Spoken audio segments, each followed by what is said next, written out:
Hello and welcome to Taking the Scenic Route, Scenic Regional Library's bi-weekly podcast. I'm Steve Campbell, the library's director.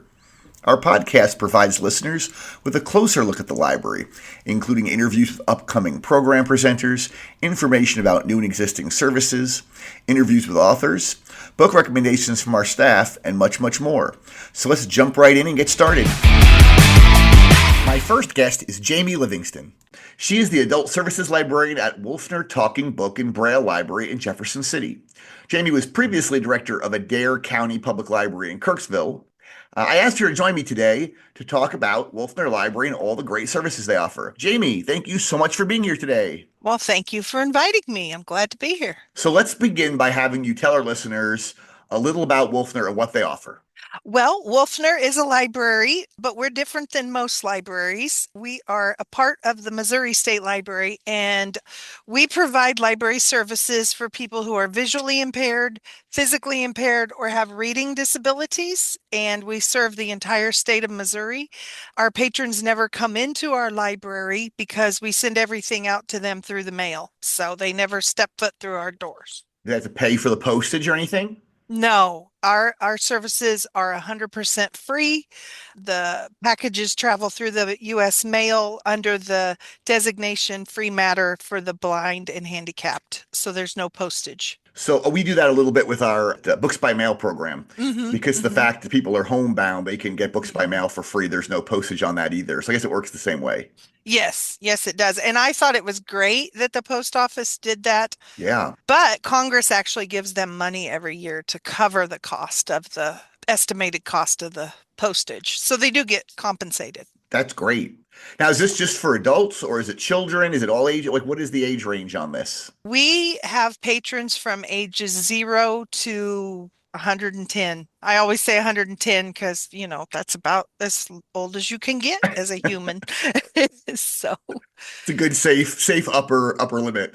Yeah. Only 110. Can't do it if you're 111, but we'll get complaints from those patrons. Yeah, but the thing that's different about our library is you actually have to fill out an application and I was going to ask you about that. Apply. Yeah.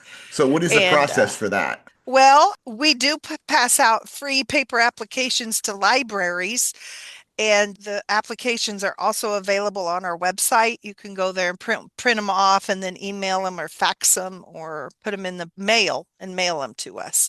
And then once we receive the completed application, we call the individual and get them set up for services, do a little interview with them when we sign them up. And so I see I set you up to give that information, but I already kind of knew because we have, as you know, all the applications at the service desk at all our branches. So if anyone comes in, say, to one of our branches and they ask for a Wolfner application, we can give that to them. So I assume every library is like that. Well, I try. That's my job, is to try to get libraries to have our applications on hand and know a little bit about Wolfner. They don't have to know everything, but it's good if they can answer a few questions. So I assume the collection there is what? It's like Braille and audiobooks. What other types of things do they have there? We have access to over 120,000 audiobooks. Wow. We have Braille books, but we also have electronic Braille. Really? And yes, those are electronic Braille files that you can use on a cartridge and plug it into a Braille e-reader and then read your Braille books on the Braille e-reader. What if they don't have a Braille e-reader or an audiobook player for that matter? Well, we send out a talking book player to all our patrons if they want one. Okay. Wow. For free. For free. It's free as long as they're our patron. Mm-hmm. And then we also have an app that people can download to devices and download directly to their device to listen to audio. What about when you say the Braille ebooks? Is there a device needed for that? You said, right? Yes. And we actually just got those a year ago, and we send those out to patrons of Wolfner if they read Braille. Oh, wow. So you can provide all the equipment people need to be able to use your audio and your Braille and ebooks and things. Now, do you have large print as well? Yes, we have over 10,000 large print books. Wow. We purchase some large print books, but then we also ask libraries to send us large print books when they're discarding them or going through their collection. Now, when someone requests things through Wolfner, do they request specific titles? Like, how do they find those? Or do they actually just say, I want mysteries or I want books on World War II, things like that? Well, on the application, there are different genres you can go through and select, like science fiction, romance, Amish, or you can also, request certain authors. And our computer system is pretty intelligent and it can send you out like all your favorite Western authors if we put those in for patrons. So it's a very complicated computer system, but our patrons are usually pretty happy with the books they receive. We also have foreign language audiobooks, which not Oh, everybody realizes. But there was a big Marrakesh treaty that they signed years ago, and that just encouraged countries to share their audiobooks with each other. So we get like Italian books and Spanish books. And so if you do speak other languages or you want titles in other languages, we do have that available also. so can only individuals use Wolfner, or can a school or can an organization, can they also sign up? In the past, we were more about signing up like nursing homes and sending nursing homes 5 readers and 5 different cartridges. But now we encourage individuals to sign up. But we do send demo machines out to public libraries so they can have it there to show patrons what they get to kind of demo it for people because sometimes people aren't sure they want to sign up. So. Sure. Do they need to, on the application? I know with our books by mail program, on the application, they have to get it signed off by like their doctor or someone like that. Do they have to have anyone like that sign off on their application? Yes, you have to have someone sign it that yes, you are visually impaired or you've had a stroke or you need our services for a reading disability.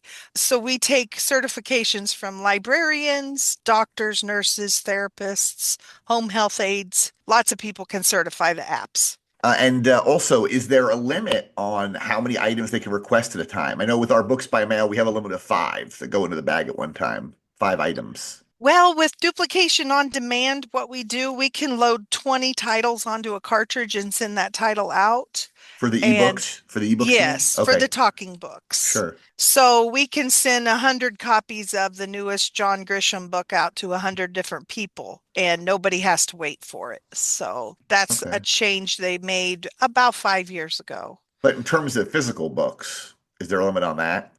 We do limit it, but we also struggle with the mail a lot, and we know that things get lost in the mail, so we are pretty generous about sending stuff out to people. And if a book or a cartridge gets lost, we just write it off. We just mark it as lost.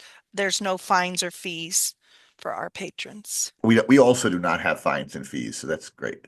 Now, That's great. if somebody trashes a library book, do you make them pay for it though? Oh, of course, yes. Do you do that? Yeah. No, we don't. Oh, But wow. because we're government, Sure. we're just government entity, we just write that cost off. Hmm. So, Great. What mhm. else am I forgetting about Wolfner to mention? Well, there's lots of things to mention. If Great. people do sign up for Wolfner, we can get them a free iBill reader. Do you know what that is, Steve? No. Teach It's me. a little device that you put on your keychain or put in your pocket, and then you slip the edge of a bill in it, a dollar bill, and it will tell you, it will either say out loud it's a $5 bill, it's a $100 bill, or it'll vibrate. Oh, So wow. if you're visually impaired and you're at the grocery store, you really don't want to not know what type of bill you're handing the clerk. Yeah, that's amazing. So we do that free. We sign our patrons up for that, and that comes from Washington, D.C., directly to their house. We also have a program called Braille on Demand where patrons can get up to 5 books a month brailled and sent to them, and the books are their copies to keep. You have So magazines as well? Braille we do magazines? Braille magazines, but we do a lot of audio magazines. Send those out like People Magazine and Reader's Digest. And, magazines are slowly dying. I'm sure you know Sure. that as a Oh, yeah. librarian.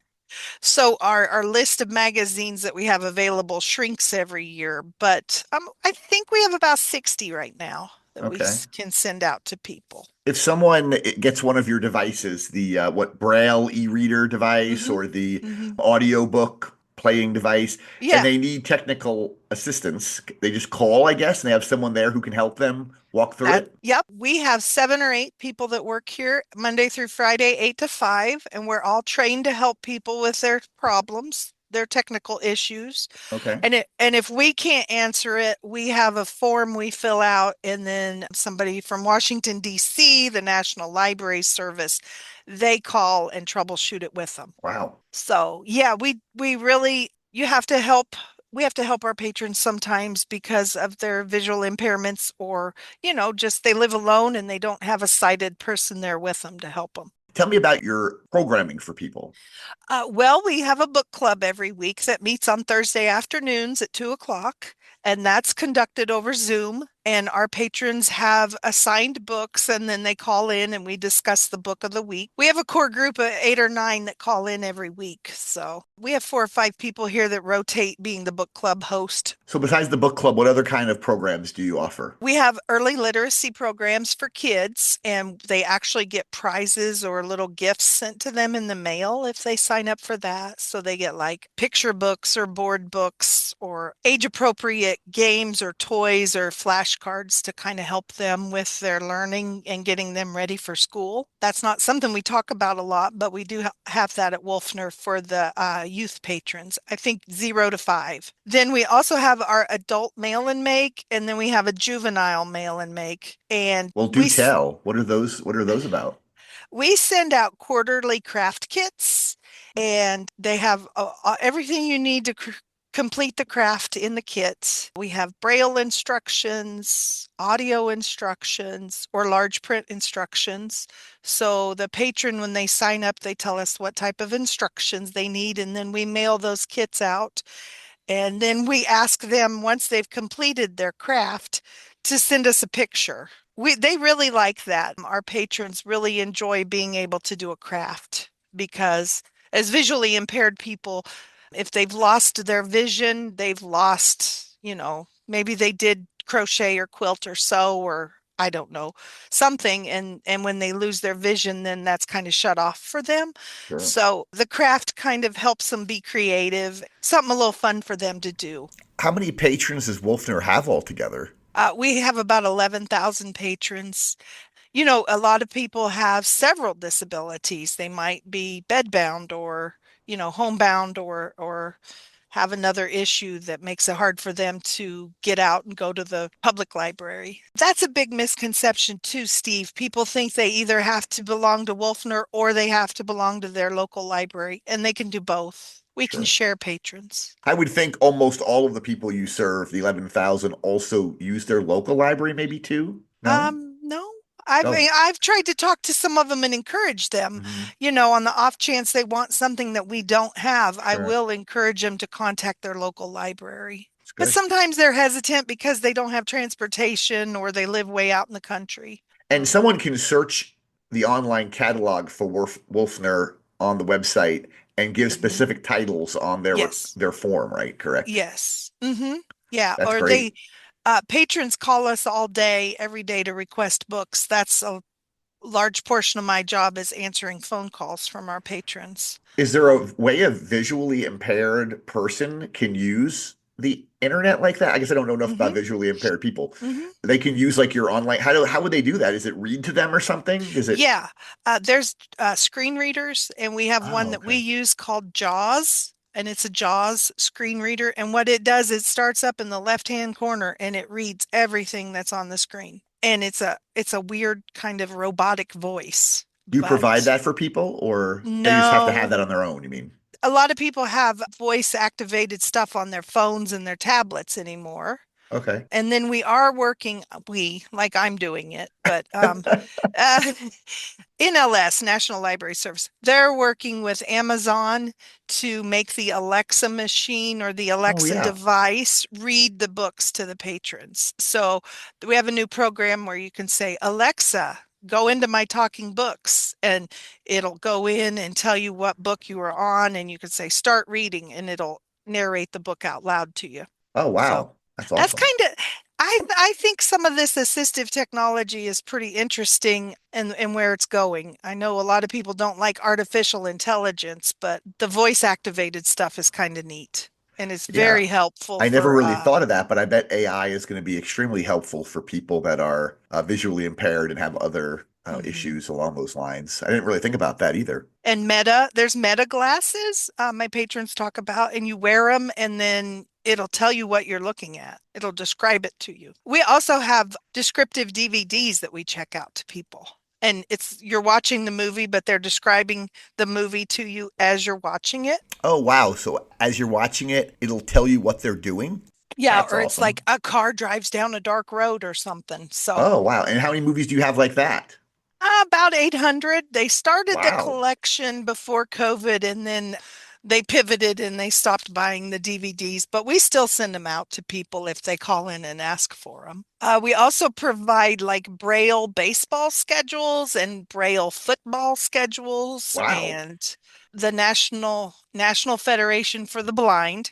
They have a big annual meeting once a year in Missouri and we provide them the brailled agendas and schedules for their meetings. There's a whole bunch of stuff that goes along with the visually impaired world. So it's kind of fascinating when you start learning about all of it.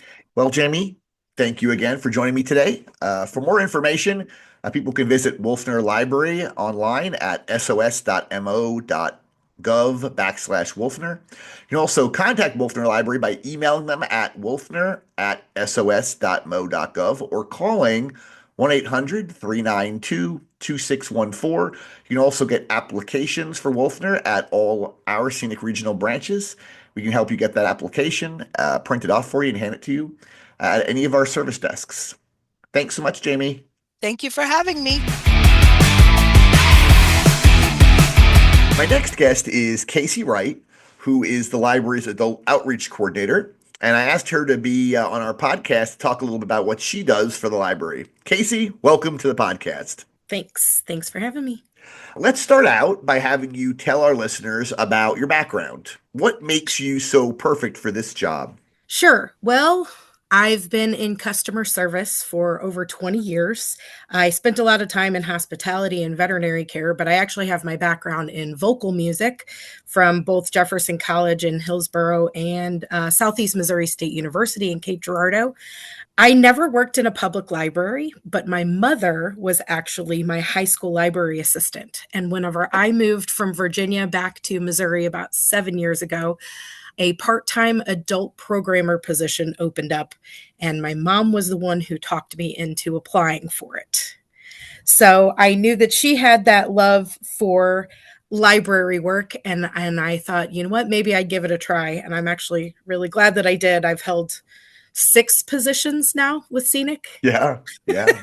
I You, started as the adult programmer out in Herman, but then I moved to the floater position where I actually got to work at all of our branches and administration as a library assistant. And then I moved into branch management where I worked in Herman, and then I became the regional branch manager whenever I took over in New Haven as well. And I also got to oversee the art gallery, and I had an amazing staff out there as well. And then I moved into this outreach position 2 years ago, and I think yeah. I finally found my perfect fit. It's a good fit. And you sing not for the library, but you sing well, not technically for the library, but you sing around Herman, don't you as well? Yes, I sing in a barbershop chorus based out of St. Charles called the Visions of Harmony. And I also sing in a rock band with my dad called Twice Baked, and we are based out of Herman, Missouri. So you provide the library's adult outreach. Talk about the types of places you visit doing that. Sure. So my focus for adult outreach is obviously for our adults, but also our senior residents that may or may not be able to visit our branches. I visit a lot of senior centers and assisted living and memory care facilities, but I also visit skilled nursing, retirement communities, and adult daycare programs for our residents that have developmental disabilities. I also provide programming for some of our nonprofit organizations that are looking for fun and educational activities for their meetings. And then I also attend senior expos as a representative of Scenic Regional Library. So I'm out in the community every day. I don't spend a lot of time at my desk. So how many different facilities do you visit in a given month? Nursing homes and places like that? So I have right now on a rotation 28 different places. Can you name some of those? Yes. So I mentioned that I do adult day programs. I do Rainbow Abilities. I also visit the Warren County Pathfinders Day program. I visit some of our skilled nursing centers like Union Care Center and Pacific Care Center. I also visit places like the Homestead, which is a retirement community in Washington, and I visit most of our senior centers in all of our communities as well. Great. I think we hit pretty much every facility in our 3 counties, I would say. We try. Yeah. We sure try. So what types of activities do you provide for residents at these facilities? What are your programs include? Well, I try to keep things informative, but also interesting and fun if possible. I think they're fun. It's just trying to kind of make sure that I'm interesting to all of my residents. Most of my programs are a presentation style. Sometimes I use a PowerPoint and a script, but a lot of my programs, of course, have evolved into singing and music. And I always encourage my residents to sing along. Some of them do, loud and proud. Some of them don't. But I try to explain to them that like music therapy is so important for emotional and behavioral benefits.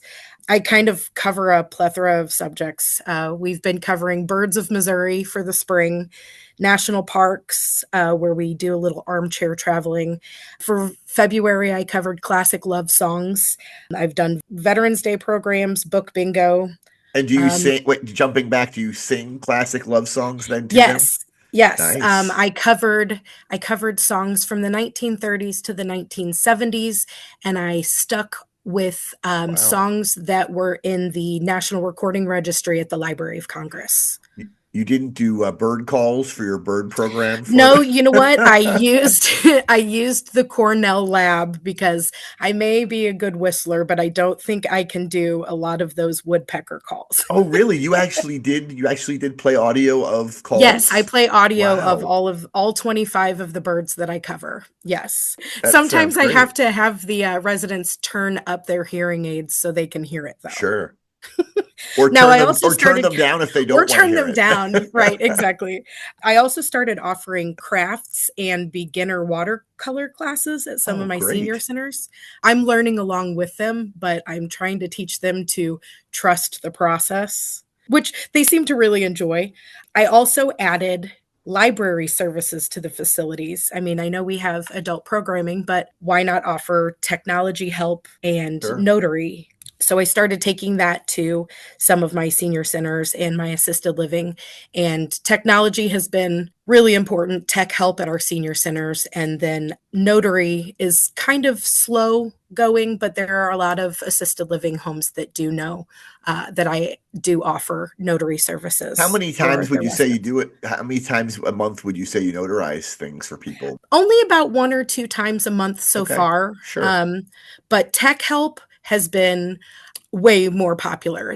When Sure. I set up technology help with smartphones, laptops, and tablets, sometimes I have 7, 8, 9 people signed up at a senior center for an afternoon. That's fantastic. They're the people, the audience that really needs it too. So that's And I'm not afraid to push buttons. So I think they know what they're doing. They're just a little more nervous that they're going to break their phones or do something wrong. sure. So I don't just show them how to do it. I actually write it down for them so Sure. that they don't necessarily need someone next to them to help them the next time that the problem arises. How many people do you have show up for your normal programs? Like It's you mentioned 7 or 8 for your tech programs, but what about your normal presentations that you do at different facilities? It's quite the range. Some of our assisted living facilities only have 11 or 12 residents at the time. Sure. So some of ours are a little slower after lunch. Sometimes we have 4 or 5, but then there are some of our skilled nursing or nonprofit organizations where I have 30, 40 people in a Wow. dining room at a time. So, and it fluctuates every month. Some of the places where I only have a few one month, the word gets around that the library lady is going to be there the next month, and I have 25, 30 people in the dining room the next time I see them. So Sure. it's a little different every place, but it's kind of nice because you get to know most of your residents that you Yeah. see every month. And they probably, I don't know, you can answer this better than I can. They probably don't have a lot of other people like you coming and doing activities for them, do they? No, we have, every place has their own activities director that they're in charge of putting their daily calendars together, but that's usually the person that works at that facility, painting nails or doing bingo, things like that. There are a few places where they have volunteer musicians come out once a week or once a month, but no one else is really offering programming, educational and informational programming like we are. I think Scenic is the only one, especially in our 3 counties. I think Sure. Scenic is really the only place doing so. Well, is there anything else you'd like to add about what you do at these facilities? Well, I think what we're doing is very important. I know that it might seem like it's just me going out there and singing and showing a bunch of people, different programming for 45 minutes to an hour to keep the residents engaged, but I really believe that our main priority is to provide free access to information, and that isn't just for people that are able to get to the library. The libraries are a community hub, but I feel like that also it's only fair that we make sure that our facilities know that we're also here to provide services to everyone in the community. I do love to make their day brighter and teach them something new if possible, or help them with a task that maybe they don't understand, but I have the patience for it. I don't feel like I work a day in my life because I truly enjoy what I do. But I do want people to know that this is very important work that we're doing, getting out in the community. Sure, and they're taxpayers too, so they can't get to the library, so we're bringing the library to them. Correct. It's great. Well, Kasey, thank you so much for joining me. The library is very lucky to have you providing these great services to our mostly senior residents, I would say, at these facilities. Probably a lot of people don't even know we offer this, so it's really nice. I'm sure it'll be nice for people to hear that. And once again, thanks a lot. Thank you very Thank much. you. Thank you for having me. I appreciate it. Okay. Bye, Kasey. Bye. My next guest is Elizabeth Eichmann. She is Assistant Director of Curricular Innovation and lecturer in American Culture Studies at Washington University. Elizabeth is an expert in St. Louis history, women's history, and the history of photography. She's also a member of the Missouri Speakers Bureau. She will be presenting Hidden Histories of St. Louis on Monday, March 24th at 6 p.m. at our Wright City branch. Elizabeth, welcome. Thanks for joining me. Thank you for having me. I'm excited to be here. Let's begin by having you talk a little bit about the different archives that you've done research in around the St. Louis area. Yeah, so we're so lucky in St. Louis and Missouri, actually more broadly.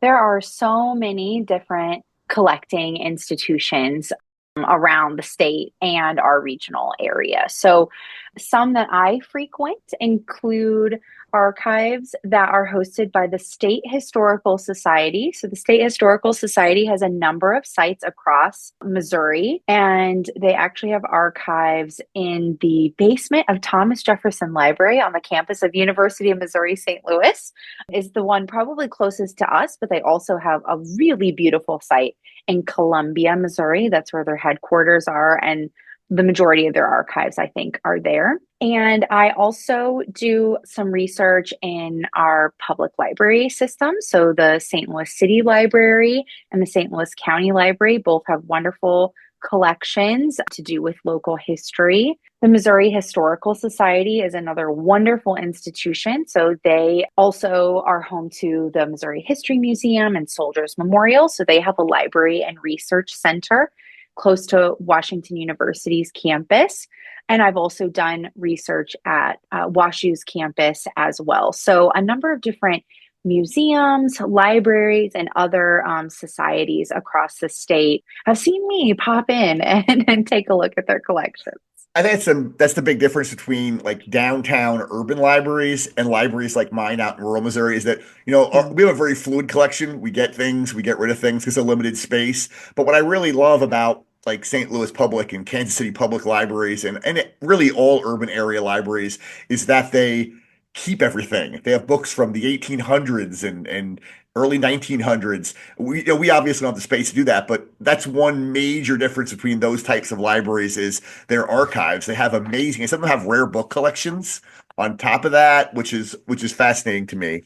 That must be amazing to get to work there. But so speaking of that, what brings you to those archives? My first time visiting an archive was when I was an undergraduate at university. I never knew what an archive was. I'd never been there before. I was probably kind of afraid of it, which I think is a real thing. Like they can be intimidating spaces if you've never been there before and you don't know how to navigate them. I actually had a professor in undergrad take our class just to an archive, and we spoke with the archivist there. They pulled out some cool stuff, showed us around, and that kind of like opened a door for me that I really never knew existed. Like, hey, I might be interested in spending some time looking through boxes and discovering what I might find, right?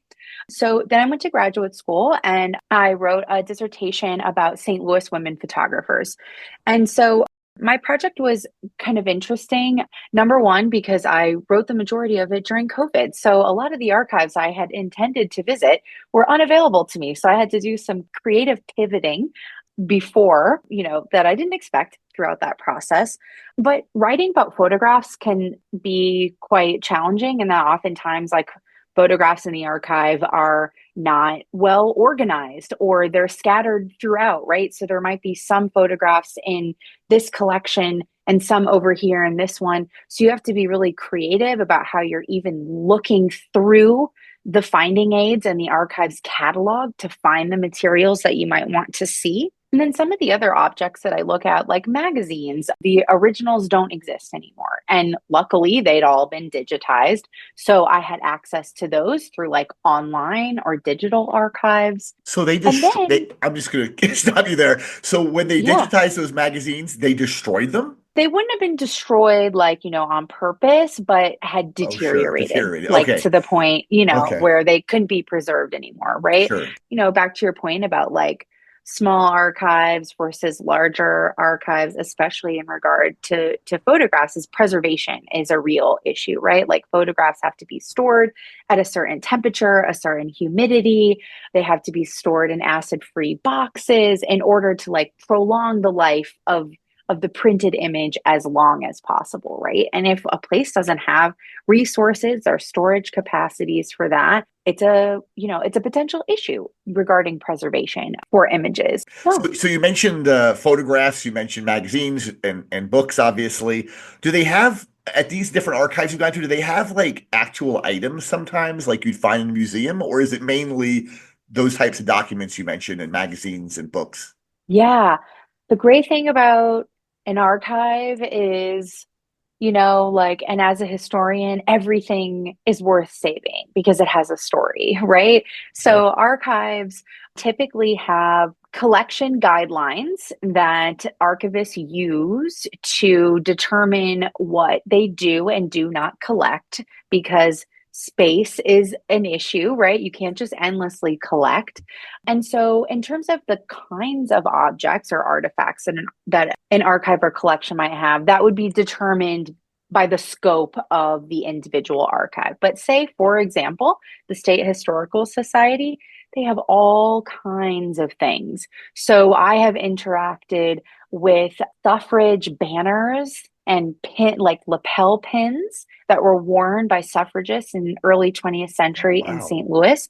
I've interacted with letters and other kinds of original documents that were preserved. I've interacted with audio recordings, like phonograph recordings Wow. that were digitized by State Historical Society staff. So I didn't listen to the original recording on the phonograph, but I listened to it in a computer on site.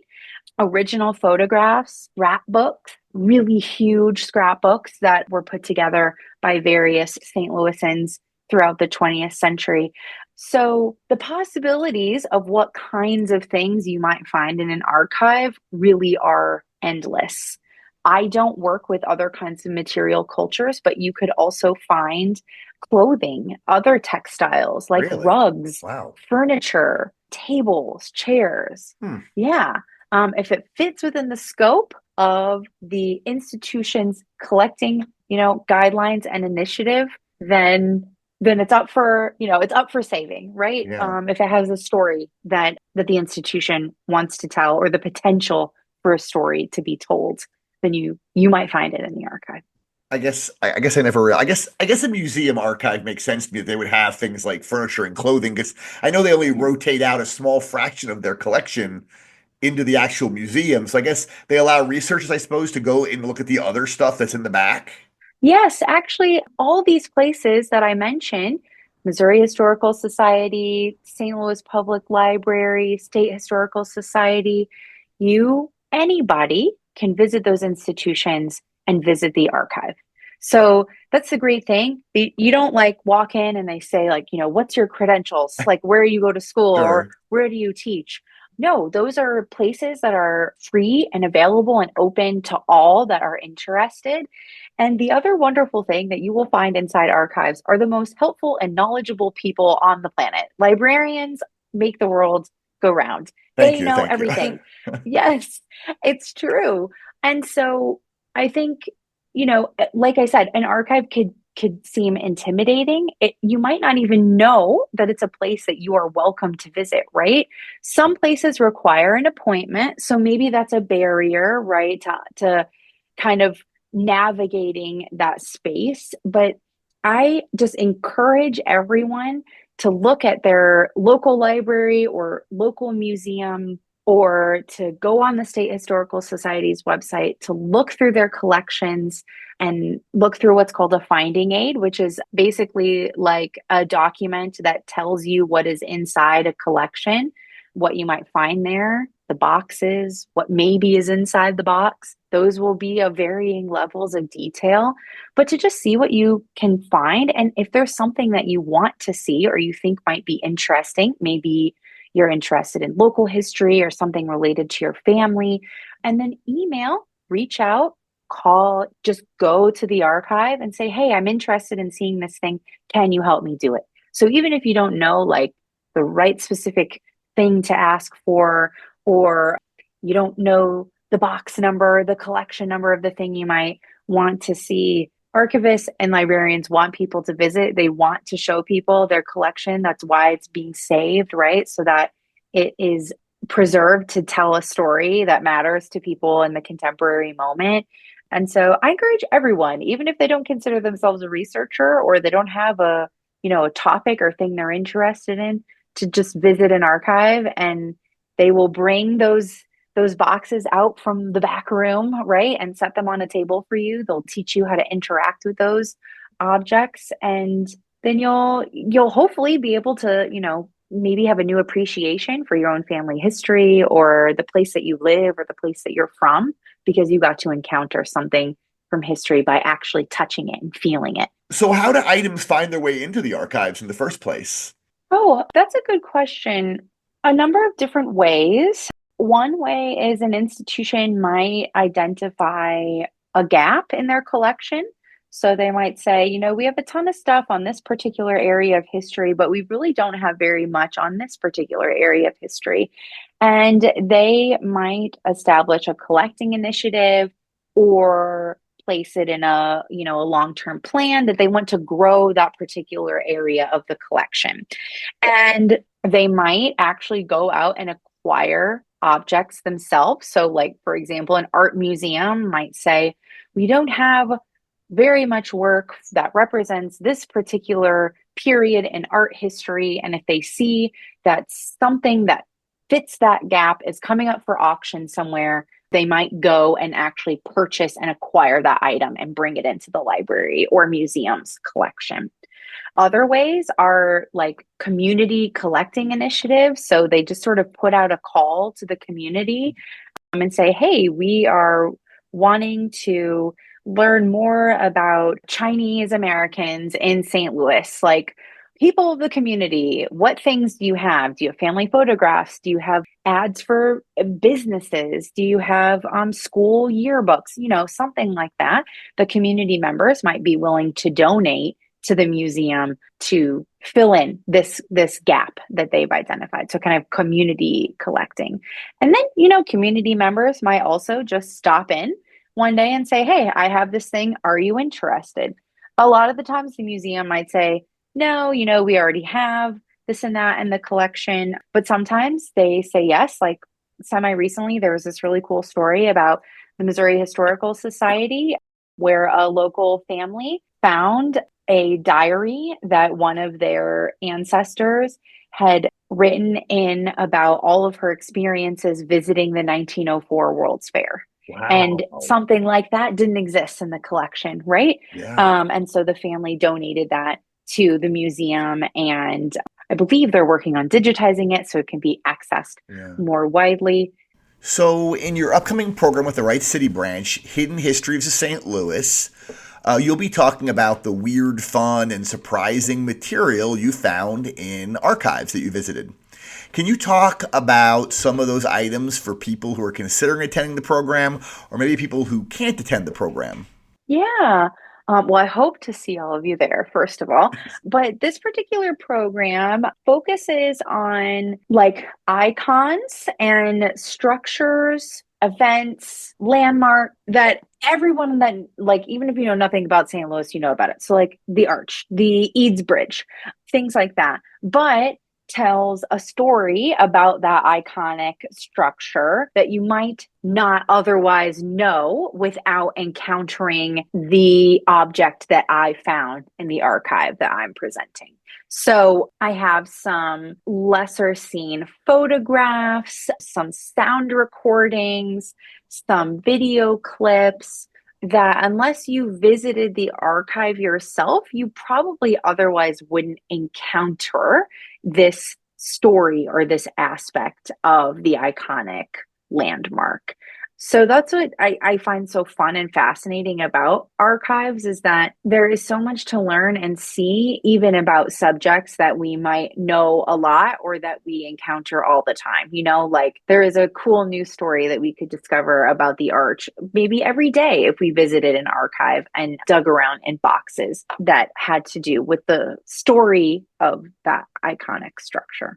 What's the most surprising thing you've found? I think the most fun story, at least for me, that I share is about the Arch. And I have this interview clip.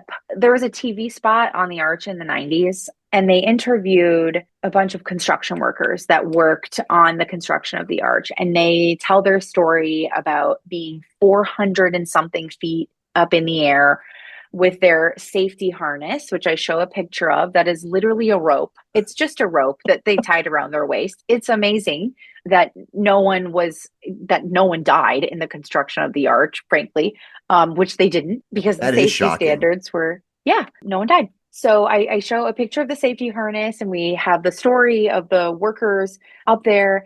And then one of them tells this amazing story and pulls out these cool photographs of a time when, on a lunch break, one day, one of the workers was talking about how their hair was long and it was like getting in their face. And one of the other guys was like, hey, tomorrow I'm going to bring my clippers to work and I'm going to cut your hair up here during lunch. And he shares the story about a haircut that took place on the Arch, 400 and something feet in the air, before they finished building it and capping it on a lunch break. And somebody was up there with a camera and took photographs of that. That you wouldn't otherwise be able to see or know about, right? Unless you happen to catch this TV spot in the 90s or find these photographs in the archives. So I just thought that story was so fun, that someone got their hair cut, 430 feet into the sky, halfway through constructing the Arch. Yeah. Do you have one more? You have anything really weird that you ran across? I talk about the Eads Bridge. People are somewhat surprised to hear that on opening day, when the Eads Bridge was unveiled, which happened on July 4th in 1875, I think. Listeners, do not quote me on that. That a couple weeks prior to that, when the bridge had been completed for several months, they were going through a series of tests, and they sent locomotives across, to kind of test its durability and strength, because a bridge had never been built of that span before. And one of the things that they did was they sent an elephant across the bridge. Yes, it seems kind of weird, but it was thought in the 19th century that elephants had this instinct, like an intuition, that they wouldn't walk across unsafe surfaces. And so there was a traveling circus that was in town, and they invited the elephant to walk across the bridge. And it did. It walked all the way across over to Illinois and then turned around and came back. Newspapers wrote about it, and people kind of talked about this as, okay, well, the bridge must be safe if an elephant walked across it. So we kind of look at some of the newspaper articles that talked about that event. Although I will say, for me, the weird thing about that event, it was reported in newspapers. I want to believe it, but there are no photographs of that event. And that gives me great pause, because there are tons of photographs of the construction of the bridge, of the opening day. Photographers were out and about. They were documenting this monumental event, and this monumental And they missed an structure. elephant walking across the bridge. Yeah. So I don't know if part of it was that it wasn't like really advertised, but why the, Keystone Bridge Company wouldn't have at least invited a photographer over. So perhaps photographs existed. I've not seen any like illustrated versions that appeared in newspapers, and they didn't survive. But that is a question for me, where I'm just as a photograph person, Yeah. I'm just sort of like, why weren't there photographs of this weird and surprising event that, people supposedly talked about? Yeah. So I don't know. And you said you had nothing weird. That was pretty weird. That's pretty weird to me, at least. I guess it is weird. As a historian, weird is just, maybe all of history is a little weird, right? Sure. Yeah, absolutely. Yeah. So you're working on a book. So I am working on adapting my dissertation project into a publishable manuscript. So that project was in part a recovery of the history of St. Louis's contributions to the photography industry in the 19th century, with a particular focus on women. So one thing that might surprise folks is that St. Louis was a major hub for the photography industry in the 19th century. It was actually known as the photography capital of the West, right? Like St. Louis would have been considered the West in the 19th century. Sure. So we had New York, Philadelphia, and St. Louis. So it was a hub for photographers coming here, establishing their businesses, establishing studios, and women, maybe surprisingly, were involved in that trade from the very beginning. So I found evidence of women owning and operating their own studios in downtown St. Louis as early as the 1840s. Wow. Yeah. So it's, quite amazing. So that is What will the book be focus called when it's published? Do you have any idea yet? Well, I don't know. So my dissertation was called In Her Image. Okay. And I It's a great like that title for a book. Yeah, it's a great so title. maybe I'll stick with it. So yeah, I would love to share more about the history of photography in St. Louis and the women who were involved and actually made a name for themselves. Was there like a female Matthew Brady or a female Samuel Morse of photography back in the 1800s? Yeah, in St. Louis, yeah. But I mean, even nationally though, like who is the woman of photography in the 1800s? Oh, that's a good question. Well, I mean, to be honest, if like I had to make a claim about like a single woman who was very well known in the 19th century amongst the photography community, I would say a St. Louis woman. Her name was Louisa Fitzgibbon. Her husband was John Fitzgibbon, who was like just as well known as Matthew Brady was, although his name has like all but faded from history. He was seen as like the premier portrait photographer in the mid 19th century. And he and his wife together published a photography journal. And that journal, like journals, photography journals, was the way of, circulating information about the trade. And in the 19th century, there were like really four major photography journals that circulated for any substantial period of time. And their journal was one of them. And he died pretty early on. He died young. She was a little younger than he was, but he wasn't old by any means. And she continued the journal by herself, and she owned and operated that journal for 27 years. Wow. She was the only woman to do anything even close to that in the United States to do with photography at that time. And she was seen as her journal was seen as a major competing journal amongst all the others. It was the only one that was run for a woman, even for just a day. And she did it for 27 years. So in terms of like the sort of professional side of the photographic trade and sharing of best practices and inventions and things like that, it was her. It was Louisa Fitzgibbon. She was doing that. And she did all that from studios on Olive Street. I always find it really interesting when I learn about women who owned businesses back in that time period. Obviously, they were the outliers, but that they were able to be successful with the way society was back then. Yeah. And like, of course, there are exceptions and outliers, but I think one thing I found is like, they were less the exception than maybe we think. It's just that their stories haven't been preserved. Yeah. Because like so for me, a lot of what I did just to do with women photographers in the city was I looked through city directories and the city business directories. And luckily for me, in the 19th century, the city had sections in the business directory for photographers. So early on, it was like daguerreotypist. Then as the photographic trade kind of develops, you would look in ambrotypist, calotypist, tintypist, like the different kinds. And then eventually we moved to just photographer and just lists of names. And then going through and, okay, this looks like this is a woman. And then looking her up in the personal side to find out where she lived.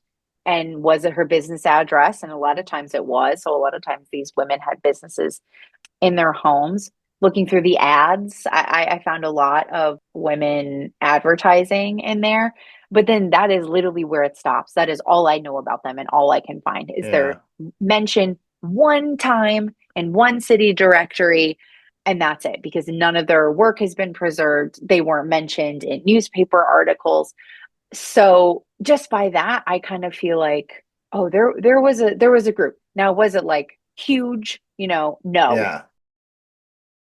Well, Elizabeth, Thank you for joining me today. Once again, Elizabeth will be presenting Hidden Histories of St. Louis on Monday, March 24th at 6 p.m. at our Wright City branch. You can register by visiting scenicregional.org/events. Thank you. Thank you for having me. Well, that wraps up the latest episode of Taking the Scenic Route, Scenic Regional Library's podcast. I hope that you can join me again in 2 weeks when we release our next episode.